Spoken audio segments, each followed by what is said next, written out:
Good morning and welcome to the Obaga Daga Gaga Baga Gaga Bai Daga podcast. I'm your host, Karar. My name is Obara, and my favorite show is One Piece.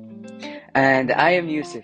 I like Barcelona, which is the best team in the world, of course. We're here today to discuss a book I've been reading recently titled The Help by none other than Captain Stockett, specifically on how we can reach to people's feelings in order to do that, it wasn't 100% accurate with history. We're here to discuss if this was justified because of how amazing the book was at really making people think. I guess I will. Yusuf and Karar have also read the book, and I'm very interested to share my thoughts and hear about their thoughts about this book. And just for those people who haven't read the book, this is about specifically 2 or 3 black woman maids that serve that work in domestic. So I really enjoyed the book and its honesty and its connection to the reality in the past. But what about you guys? What do you think? If I were to talk about just how I felt about the book, it was a pretty fun read. I'm not much of a reader, so of course I had some trouble understanding some of the wording, but watching the movie did solve up all those issues. I also have enjoyed it as well because it talks about the humanitarian issue that we have to change in our world. I really mean it because I feel like this book is very important to many people nowadays, which also talks about the past. We can notice that the sad moments told by ELA and Minnie when they reclaim their voices in order for the readers to listen to those who are often silenced. After getting the formalities out of the way, I'll open up the discussion with how blacks were treated in a book created by a white person, which again is Captain Stockett. So how were the characters, and by characters I mean how were black people in this book treated according to a white person? Because then again, this book was written by a white person and talks about black people, so really it's just a matter of ethnic groups. So what do you guys think? When I read the book, I saw that segregation is focused more towards black people and the maids. And we can see that there's 2 main characters. There are Evelyn and Minnie. And how they tried to fight this racism because it was unfair that there was some separation between black and white people that time. When you guys read the book, what did you observe from it? I read the book, and before a few days I read an article about the same problem which Yusuf you were talking about, which is how maids struggled because of their skin color, and there was some separation between whites and black people. And one of the quotes say, "I was living and the client was horrendous.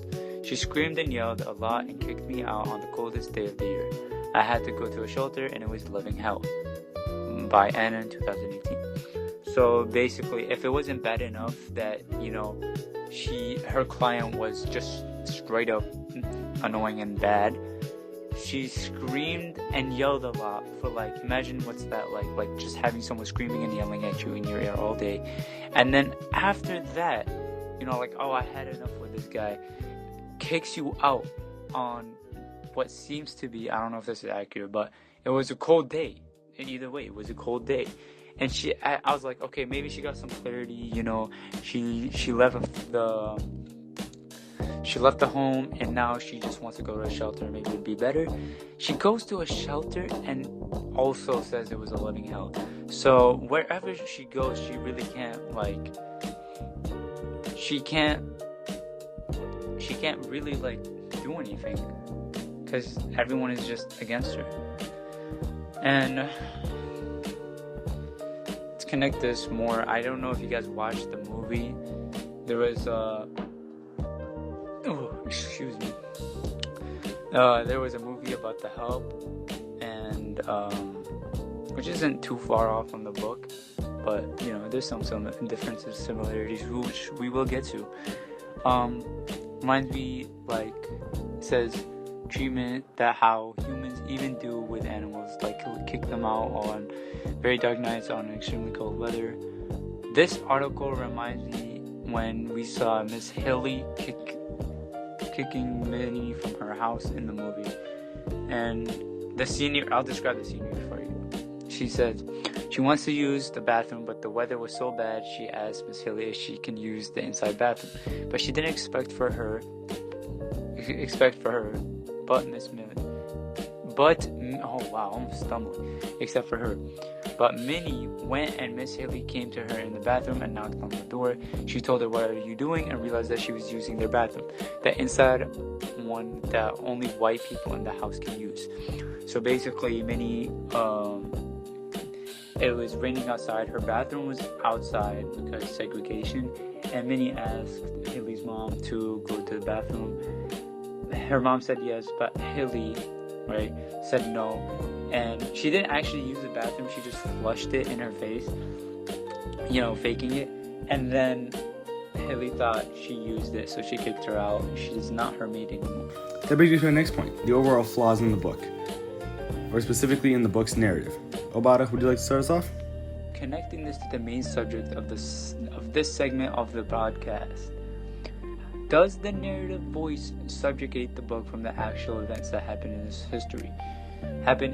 So, in other words, does the narrative voice for the book, right, narrator, undermine the book from actual events? So the actual events in history that went down, does it undermine it? Is there anything inaccurate?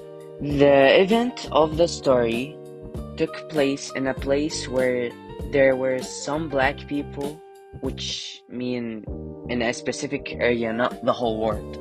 So, Karar, did you think she didn't have to talk about black people because she's a white woman and she doesn't have to talk about them? While I was reading that book, I found a little quote. It was when Miss Hilly, the exact quote is, "Miss Hilly's smile is real cold. Colored people and white people are just so different." Page 218, chapter 14.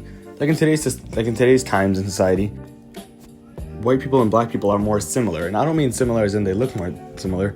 They have equal pay, equal living conditions, and almost identical lifestyles. Or at least closer to similar. Of course, there's still some pretty bad things that happen. And it showed a big trend of, and to even more connect, there was an article that showed a trend of segregation and how it was. I'll just read the quote, it'll explain itself. "What changed over time was the level at which the segregation occurred, with the locus of radical separation progressively shifting from the macro level of states and counties to the micro level, showing that segregation really shrunk itself down." This kinda shows how the author is a bit ignorant, don't you think? Because humans were always similar to each other, but the author tried to show them they are different. Like you said, Yusuf, this does kind of show like she's ignorant, because at the same time you have to remember that from the perspective of the people living at the time, white people were on top. They were supreme, they were over blacks, and segregation was a way to show that, I guess. But it might actually be plausible about what you're saying, because then again, there's a hierarchy based on skin color.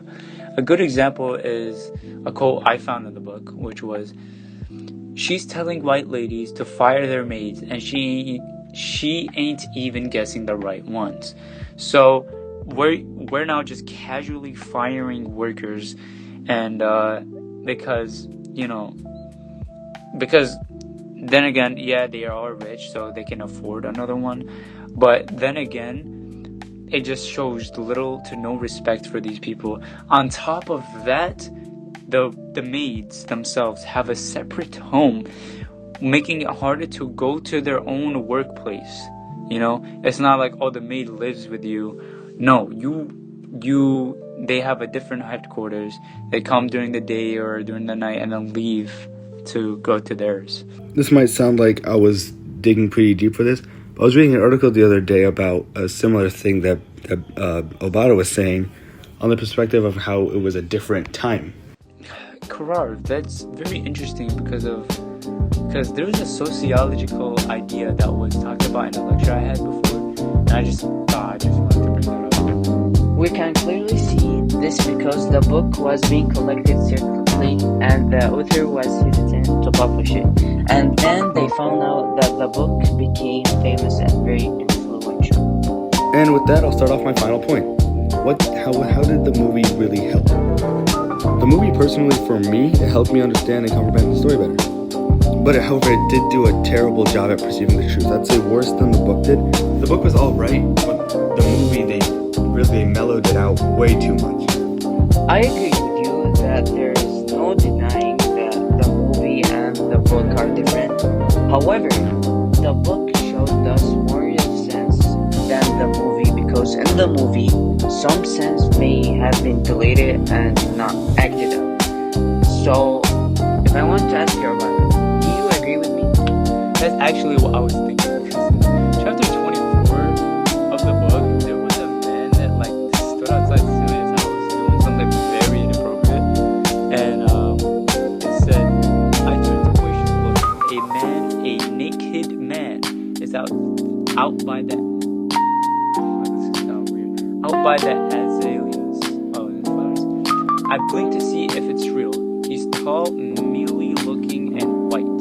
He's standing with his back to us, about 50 feet away. His brown tangled hair is long like a hoe. Even from the back, I can tell he's touching himself." I read an article that was sort of similar to our second segment. A little quote from there was 88 to 96% of books for young children in Canada, the Netherlands, and the United States were written by white authors, and 83 to 94% of the books were illustrated by white illustrators. However, also keep in mind just how different, or just the opportunities that back then, it kind of forced there to be less diversity. What this really means is that that a lot of these stories from back then are most likely one-sided. There's no objective mindset, meaning everyone is biased in a way. I also remember one of the events we saw in the movie, which shows, you'd also see it in the movie, how she would go up to talk to the blacksmiths. She would sit with them to get information from her book, and just spend a lot of time with them, which wasn't usual for them back then. Even during parties and celebrations, she would just up and leave. And this brings us to the end of the podcast with a summary of all we talked about. Does the emotional power of the help justify intelligent historical or narrative flaws? Well said, Obata. We learned just how powerful a narrative can be in its influence to the audience. We also learned that no amount of emotional power could justify any changing up history, even if it did.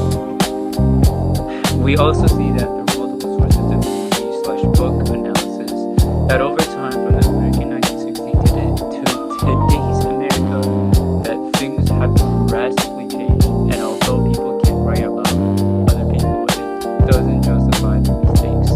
So even though I can say one thing about a different ethnic group, and it's still not accurate, it's still a mistake, it's still there, it still affects, even though if I didn't mean it, it's still harm.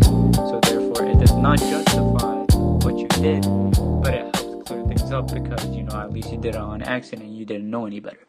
But then again, it's up to the people who get offended and whatnot to decide. So, See you all and have a good time.